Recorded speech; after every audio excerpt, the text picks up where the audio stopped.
into 13 Now. I'm your host, Mia Bell Salzano. Today is Monday, June 22nd. So as you know, primary elections are coming up this summer, so we put together a little web series to give each of the candidates up for election the opportunity to talk a little bit about their campaigns, and you, our viewers, the opportunity to get to know who you'll be voting for this summer.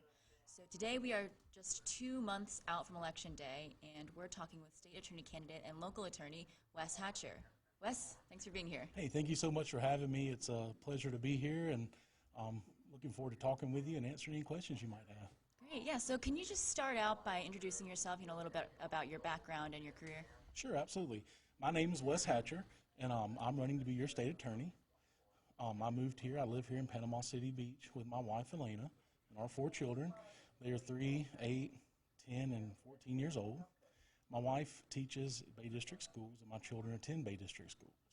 We're members of Woodlawn United Methodist Church, and we try to stay pretty active with our church community. Also coach a number of youth sports. For the amount of kids that we have, we're always involved in something. So I coach 5- and 6-year-old football on the beach. Also have coached soccer, baseball. So we spend a lot of time doing activities. For the activities that we don't coach, we enjoy going and supporting our children.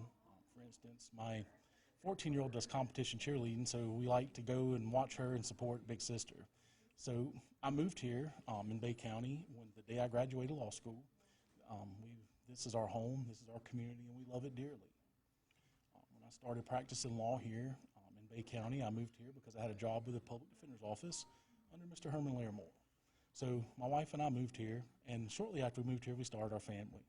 So I have basically a broad range of experience doing many different types of law.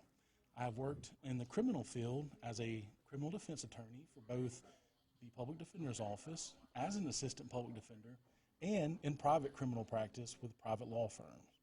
I also have a wealth of civil experience doing various civil cases such as family law, and those include custody cases, domestic violence injunctions, child support cases, divorces, and then I also have experience doing some other types of civil law like evictions or replevins. So I've had a broad range of experience in my career handling many different kinds of cases. Also, in the criminal realm, I had the honor of working as an assistant state attorney prosecuting felony cases here in Bay County, and I believe that's important. So throughout my career, I've also practiced exclusively. I started my career and I've spent my career here in the 14th Circuit. I've handled cases in every court in our circuit, both county and circuit court, in all 6 counties. I believe that gives me a unique experience as far as seeing different things from a different perspective, being able to analyze and look at a case to determine how to proceed, either from defending the case to putting on the case. As in civil law, if you're the plaintiff, you have to put forth the case. As a prosecutor, you have to put forth the case. And as a defense attorney, you have to defend. So I've done all that. I believe that gives me a good experience. And I understand from my experience in this circuit that it takes more than just courtroom experience, trial work, to be the state attorney. You got to know how to lead people. And I believe that based on my experience in managing offices in Panama City, Chipley, Mariana, and Bonifay, I've managed offices in all those counties. And I've learned how to work with employees, to encourage them, to give them the support they need, and then to be there in case they need help. And I believe that is kind of a little bit of background about my career and my background information. Great. Well, thanks so much. And so a couple things, but we'll go one at a time. So first, I'm just curious, what made you want to get into law in the first place? Was there a moment, or was it kind of like lifelong? Well, I've always been fascinated by the law. So even as a little kid, I used to watch law shows. I used to watch Matlock, Perry Mason. As a little boy, my family didn't know why I watched those shows, but they always intrigued me. So I've always been intrigued by the law itself and by the way it works. So really, I wanted to be a lawyer my whole life. As a little kid on up, that's what I wanted to do. If I couldn't be a professional athlete, which I didn't have the talents for that, so being a lawyer was something I always wanted to do, and I always felt strongly about it. I'm a student of history. I have degrees in history, so I've always, from a young kid, enjoyed reading up on the different court cases and the things that we did to get where we're at. So for me, being a lawyer was something I always wanted to do. It was my goal. Luckily, I had great parents who encouraged me to follow my dreams and follow my goals, and they supported me. So, from watching the cop shows, Miami Vice back in the 80s, Law and Order, and just all the law shows, it really really fascinated me, and I am fascinated by our judicial system, and I still am. 15 years into my career, it still fascinates me the way we get to certain things, the way we get to certain places in our law. So it's always just been kind of what I loved. Yeah, and you said that you practiced family law and you are a defense attorney. So as a defense attorney, what do you think needs to change in our criminal justice system? Well, I feel like that, change is most often a good thing, but it's positive change that we need. Our judicial system, is there to protect everyone.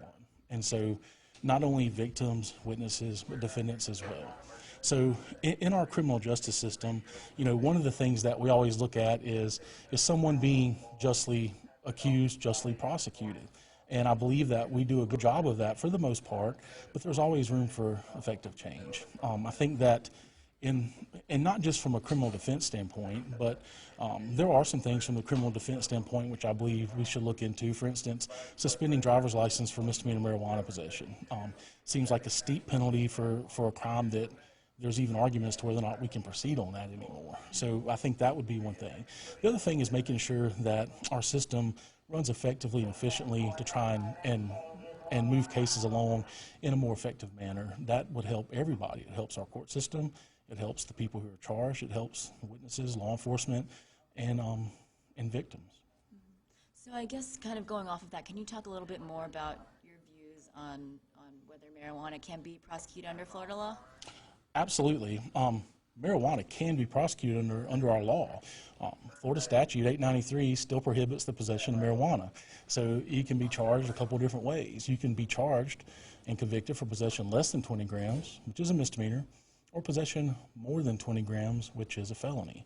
Now, where it gets a little bit dicey is that recent changes in the law have allowed people to possess hemp and hemp-related products. So what we see is that many hemp products, raw hemp, hemp in edible form, hemp in all kinds of form, lotions, oils, vape pens, many different ways that hemp is produced.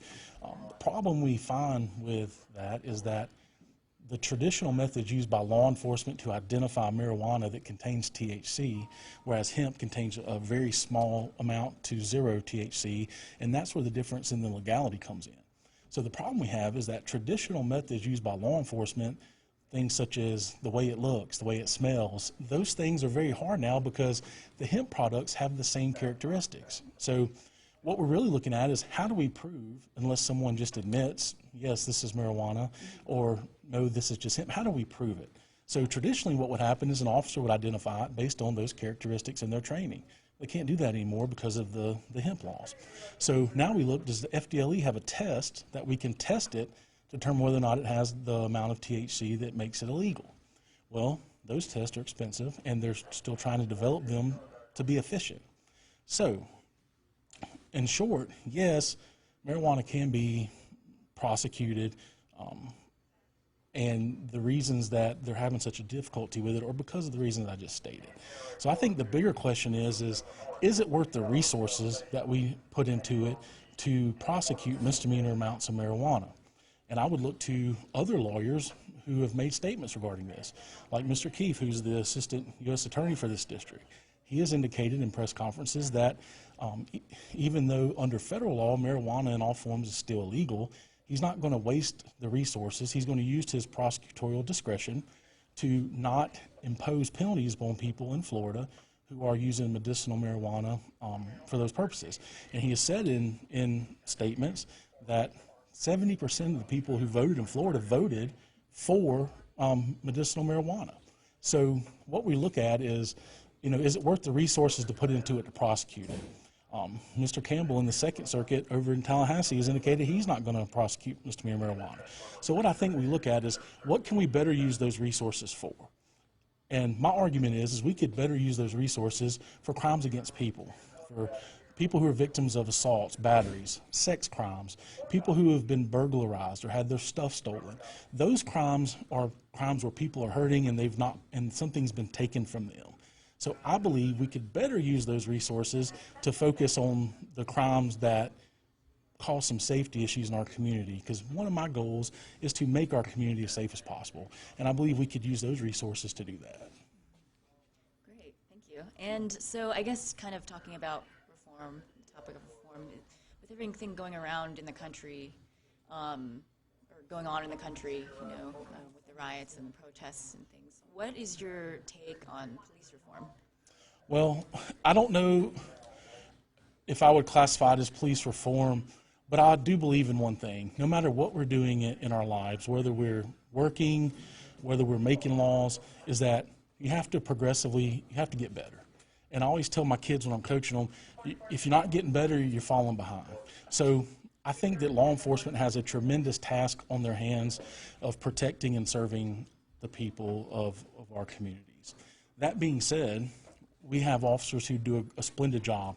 Especially in our circuit, we have great law enforcement here. And what we see is there are some things I believe that could improve to help law enforcement effectively do their job while making sure that people are safe. Okay, one of the things that I believe in, an issue that could be easily handled, is we need to make sure that all these officers have body cams that work. Okay, and I think that would help with a lot of situations where an officer is in a very delicate position to either use for training for other officers to see how quickly a situation can evolve and to kind of put a check on what they're doing. So I believe firmly in our system of checks and balances, and I believe that would help. I also believe that we need to make some reform into the way in which we train our officers and the way we pay our officers. We're taking officers and we're asking them to put themselves in positions that endanger their lives each day, yet we pay them on a level that is less than a lot of workers in fast food restaurant makes. So not taking anything away from what they're doing, but it's the same argument we've heard with teachers for years, is that if we don't pay teachers, you don't keep the best, most qualified teachers who do the best jobs. Same way with law enforcement. We want to keep those law enforcement officers here. We want to keep them local. Whenever they come out and they finish getting their standards and they get a job here, we want to train them, give them the resources they need so that they can do a good job. And I believe that having review processes set in place and having training that involves real footage, I believe that would help. And I believe that, it's very easy to tell someone, hey, if you open a car door and someone has a gun, here's what you should do. That's easy to tell somebody. But if they've never been in that situation, or if they've never been in a situation where someone doesn't have a weapon, but they believe that they might, having body cam footage to really show them an example, I believe would be so helpful for our officers. Okay, great. Well, this is going to be the last question for me, and then we'll go to some of our viewer questions. Okay. But why are you running for State Attorney's Office? Well, I'm running for State Attorney because I love our judicial system, and more importantly, because I believe in our judicial system. I'm running for State Attorney because I believe that our community should have a voice in the administration of justice. When you control the administration of justice, that's among the most important things that our government does for our people, is basically control how justice gets distributed. And I'm running for State Attorney because I want to make sure that all the members of our community have a voice in that process. We should make sure, as a trusted official, trusted with the keys to justice, that when our members of our society have a problem, that you're there to lend an ear. I want to make sure, as your state attorney, that when people have problems in our communities, they're able to let us know about those problems. And I want them to know that they have a voice and that we hear that voice. I'm running for state attorney also because I believe I can offer positive leadership that will help deter things like significant record high turnover rate over the last few years of that office. I believe that I can offer leadership that would allow assistant state attorneys to use their prosecutorial discretion to do their job and not have to worry about suffering through overbearing micromanaging. I believe that under my administration, I'll give my assistant state attorneys the tools to look at each case and to be able to decide what to do with their cases based on the merits of the case and not based on any sort of blanket policies. I believe by doing that, you encourage workers to learn, to do an effective job, and for you to be there to help support them. I'm running for state attorney because I want my community and my children and my families and your children and communities to be safe. And I believe that we can work together to do that. I believe that through focusing on major crimes against people, against property, that we can make our community safer. I believe that we should work together to eradicate human trafficking. It's one of the policies that I've been running on. And I believe that we can do that. And I believe under my administration, we're going to set up a committee to address the human trafficking issue. And people who bring other people to our circuit and force them to engage in enforced labor, enforced sex labor, you're going to be held accountable. We're going to shut you down. We're going to put you in jail. We're not going to allow that in our communities. I believe that I'm running for state attorney because I want to make sure that the things we do have integrity. I'm going to create, and I intend to create, a conviction integrity unit, and that will create another check and balance for our office to make sure that we don't miss something doesn't fall through the cracks.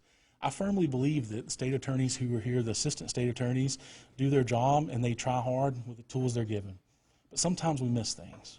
In other circuits throughout the state, they have created integrity units, and they've been able to effectively help whenever something comes up that wasn't known beforehand, or when there is an issue that may change the course of a case.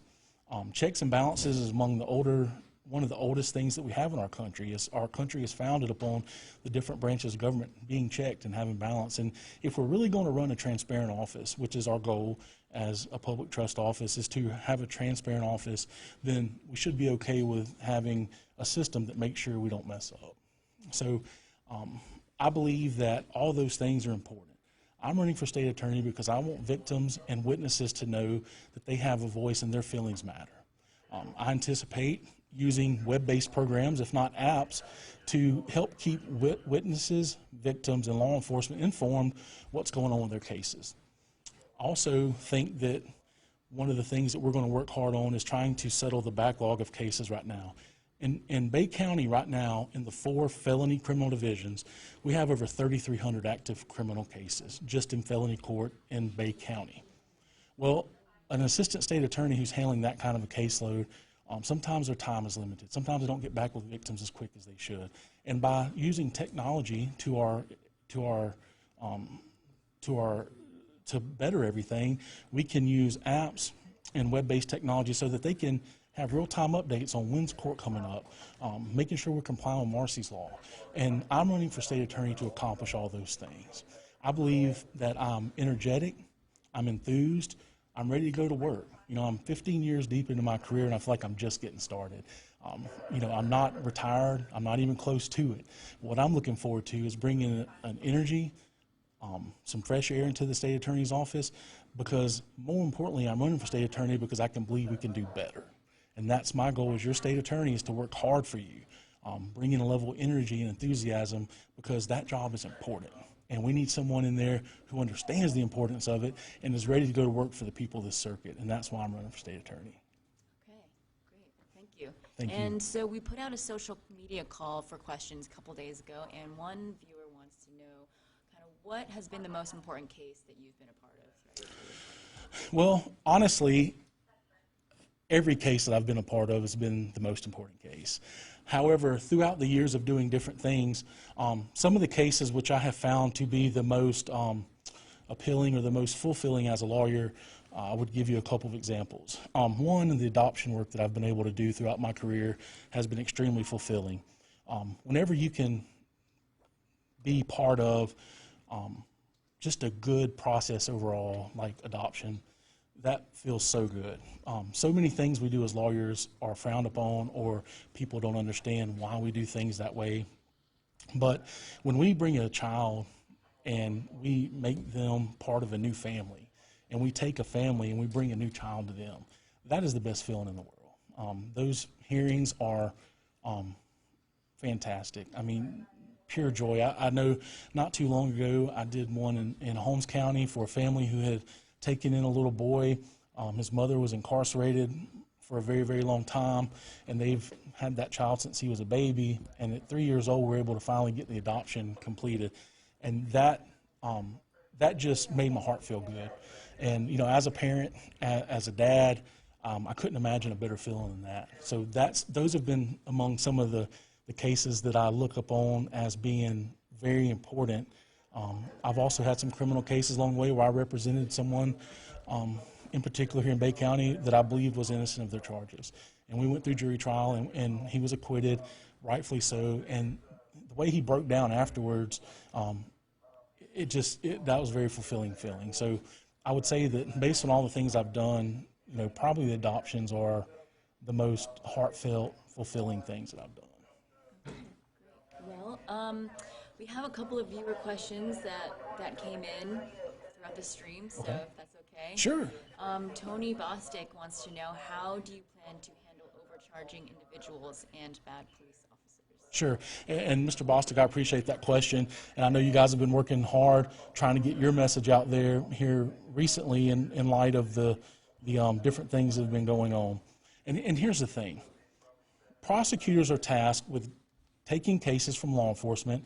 Law enforcement makes an arrest or a charge, turn the case over to the state attorney's office. Then it's incumbent upon the state attorney's office to make the appropriate charge. So what needs to happen is prosecutors need to review their cases. So when their cases come in, just like when I prosecuted, I would get a case file. We would read that case file, talk to law enforcement, talk to the witnesses involved, and then make a charging decision. And charges need to be made appropriately. You need to charge the appropriate charge for the appropriate crime. So in a situation where we have law enforcement involvement, to me that's even more important, because you want to make sure that you get it right. Members of our community deserve that, and we need to get it right. So as a state attorney, my role would be, in that case, especially if someone came in where there had been some police misconduct, they would need to work with law enforcement to make sure that we have everything documented and we can see what happened. In the recent case, there was some body cam footage, so we're able to see what happened. That's helpful. So what I would suggest is that there should be prosecutors make charging decisions, and especially in cases where there may be some question as to what the proper charge is, if we're overcharging or undercharging, then there are senior attorneys in the office put in place by the state attorney to help with that. And what we need to make sure that we do in all of our cases is we need to make sure that our citizens are protected, and that the people who break the law are held accountable. And under my office, when you break the law, you're going to be held accountable. Okay, great. Well, I think that's all I have. Is there anything you'd like to add? I would just like to add that it's been an honor for me to run for office. I love my community. If anyone would like to look into any further information about me, they can find me at weshatcherforstateattorney.com, on Facebook at Wes Hatcher for State Attorney, and Twitter and Instagram at the same handle, Wes Hatcher for State Attorney. I'm pretty approachable. If anyone would like to contact me, you can do it through those means, and I'm more than happy to talk with you. I would love to have each and every one of your support. I would love to have your vote. And so when we get ready to go to the polls on August 18th, remember, vote Wes Hatcher. All right. Well, Wes, thanks so much for your time today. Thank you. I appreciate you having me. All right. Well, thanks for watching, everyone. Hopefully you learned something new about Mr. Wes Hatcher today. You can revisit this interview on mypanhandle.com's yourlocalelectionsheadquarters.com, or your local election headquarters page. And we'll also be sending the viewer questions from today's session over to Mr. Larry Bassford and give him an opportunity to answer them as well. And so those answers will be on the page as well. Later this week, we'll be talking with Bill Dozier and Jared Layton about their campaigns for Bay County Commissioner District 3. So make sure to tune in on Wednesday and Thursday at 2:30. And yeah, that's it. Live in the studio for 13 Now. I'm Mia Bell Salzano. See you Wednesday. We are the believers. We are the hope keepers.